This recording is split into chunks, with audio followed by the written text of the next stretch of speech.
श्री गणपते नमः. ओम गुरुभ्यो नमः. ओम नवनाथाय नमः. मागील अध्याय 15च्या कथेमध्ये आपण पाहिले कानिपनाथाने हनुमंताशी युद्ध करून स्त्रीराजामध्ये प्रवेश केला. तर आता तीच कथा पुढे पाहू. स्त्रीराजाच्या राजधानीमध्ये मच्छिंद्रनाथाने कानिपास आग्रहाने ठेवून घेतले. त्याचा हेतू हा होता की कानिपा येथून गेल्यावर जर गोरक्षाला भेटला तर आपल्याबद्दलचे सर्व वृत्त सांगेल व गोरक्ष तेथे येऊन आपल्याला घेऊन जाईल. मैनाकिनी, पुत्र मिळणार, राजवैभव, ऐश्वर, सर्व प्रकारची सुखे दुरावतील. त्यापेक्षा कानिपा येथून जाऊ नये यासाठी तो सुंदर तरुण स्त्रिया स्वादिष्ट पक्वाने कानिपाच्या शिबिरात पाठवू लागला. परंतु कानिपा आणि त्याच्या शिष्यापैकी कोणी बोलला नाही. मच्छिंद्राला खेद झाला. धन्य आहे हे नाथपंथी, आपण सामर्थ्यवान असून मारुतीसाठी येथे रमलो. अशा रीतीने महिनाभर मच्छिंद्रनाथाचा पाहुणचारी होऊन स्त्री राज्यातून जाण्यासाठी मच्छिंद्रनाथांची परवानगी मागू लागला. मच्छिंद्राने हताश होऊन मोठ्या कष्टाने परवानगी दिली. त्याचबरोबर हत्ती, घोडे, तंबू, कनादी, रावट्या, शिविका, रत्ने, मोती, भरपूर सोने अशा विपुल संपत्ती उपयुक्त वस्तू दिल्या. कानिपा स्त्री राज्यातून बाहेर पडला. देशोदेशी हिंडत तो गोड बंगालमध्ये गेला. कानिपा ज्या ज्या ठिकाणी जाई तेथे त्याचे व त्याच्या शिष्यांचे स्वागत होत होते. त्याचे वैराग्य, वैभव, सिद्धी, त्याचा प्रभाव, त्याच्या शिष्यांची गुरुविषयीची भक्ती, शिस्त आणि कीर्ती सर्वत्र पसरली. अनेकांनी त्याचे शिष्यत्व पत्करले. गोरक्षनाथही बंगाल देशात आला. मार्गामध्ये अरण्यात कानिपाची भेट झाली. परस्परांना प्रेमाने भेटल्यामुळे त्यांना आनंद झाला. एकमेकांचे कुशल विचारले. गोरक्षांनी कानिपाला जवळ बसवून घेतले. गुरु परंपरेची चौकशी केली. कानिपाला आपल्या विद्येची चुणूक दाखवावी असे वाटले. तो म्हणाला, ही आंबराई मजूर फळांनी लगडलेली आहे. त्यातील काही आंबे खायला आणू का? गोरक्ष म्हणाला, नको नको, एवढा त्रास कशाला? कानिपा म्हणाला, यात त्रास कसला? शिष्याने आज्ञा केली ते लगेच तोडून आणतील. गोरक्ष म्हणाला, शिष्य नसते तर आपल्याला आणावे लागले असते.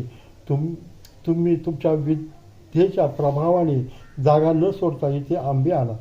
कानिपाने लगेच विभक्तास्त्र मंत्र जपून भस्म झाडावर फेकले. त्याचबरोबर पिकलेले सर्व आंबे त्याच्यासमोर येऊन पडले. सर्व शिष्य मंडळी गोरक्ष आंबे खाऊन तृप्त झाली. गोरक्षाने आपली विद्या दाखवावी म्हणून आकर्षण शक्ती व विभक्त अस्त्र मंत्र जपून भस्म फेकताच लवंग वनातील सर्व विविध फळे येऊन पडली. तीही बरीच होती. खाऊन झाल्यावर सुद्धा पुष्कळ उरली. तेव्हा गोरक्ष म्हणाला, उरलेली सर्व फळे झाडावर पुन्हा लावून ठेवावी. हे ऐकताच कानिपाने हे अशक्य आहे असे म्हटले. यावर गोरक्ष म्हटले, गुरुवर खरी श्रद्धा असेल तर दुसरा ब्रह्मदेवही निर्माण करता येईल. त्यात काय अशक्य आहे? मी माझ्या सद्गुरूच्या कृपेने पाहिले ते करू शकतो. गोरक्षाने असे अहंकारयुक्त भाषण ऐकून कानिपा संतापला. तो म्हणाला, मी तुला आणि तुझ्या गुरुला चांगला ओळखतो. योगाच्या बलाने भोगाची हाव असलेला संपूर्ण स्त्रीराज्य भोगणारा विलासी अजून भोग भोगतो आहे. कानिपाचे बोलणे ऐकून गोरक्ष व्यथित झाला.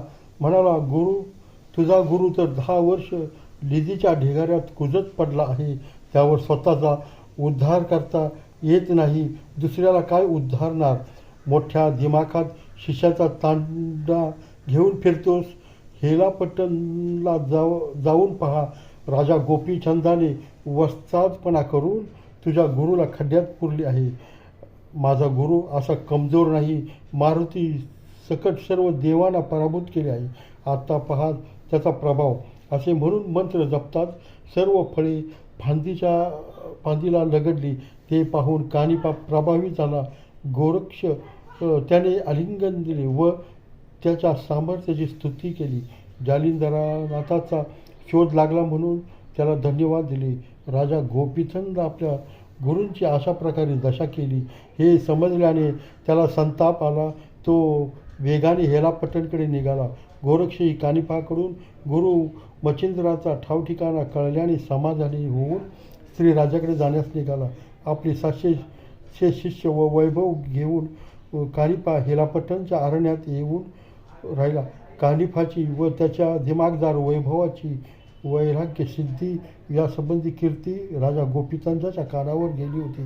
कानिफा आपल्या नगराच्या सीमेवर मुक्कामास आले हे कळल्यावर राजा आपल्या प्रधानमंत्री 700 सरदार फौज घेऊन कानिफाच्या दर्शनाला जाऊ लागला. राजा प्रधानाला म्हणाला, माझ्या वैभवासारखी या सिद्धी पुरुषाचे वैभव आहे. याला म्हणावे गुरु. आपल्या मातोश्रींनी जो जालिंदर नावाचा अगदी कंगाल भिकारी घाणेरडा साधू गुरु केला होता, माझ्यासारखा राजाला गुरुसुद्धा तसाच ऐश्वर्य संपन्न पाहिजे. अशा प्रकारे राजा कानिफनाथाच्या समोर येऊन हात जोडून उभा राहिला. राजाने स्तुती केली. नम्रपणे विनंतीपूर्वक राजवाड्यात नेले व अनुग्रह मागितला. आता मात्र कानिफाला राहुले नाही. तो म्हणाला, राजा, ज्याचा अनुग्रह घ्यायला पाहिजे अशा श्रेष्ठ गुरुला तू पुरून टाकलीस. राजा घाबरला. चरणावर पडून चुकलो म्हणून अभय मागितले. राजाने माता मैनावतीला सर्व कबुली दिली. कानिफाचा राग शांत करण्यास सांगितले. जालिंदरला अशा प्रकारे वागविले याचे राणीला दुःख झाले, परंतु तिने कानिफाची भेट घेऊन राजाला क्षमा करून अनुग्रह देण्याची विनंती केली. आपणही जालिंदराचे शिष्य आहोत असे सांगितले. तेव्हा कानिफाने गुरुची अशी दशा का होऊ दिली असे म्हटले. त्या तुमच्याप्रमाणे मलाही आजच ही गोष्ट माहिती झाली. मी तुमची गुरु भगिनी आहे. तू सर्वांना वाचव अशी विनंती केली. जालंधर जिवंत आहे की नाही हे राजाला माहीत नव्हते, परंतु मैनावती जालिंदराचे तपोबल जाणून होती. ओम श्री गुरुदेव दत्त. अशा नवनाथांच्या कथा ऐकण्यासाठी चॅनेलला लाईक आणि सबस्क्राईब करा. ओम श्री गुरुदेव दत्त.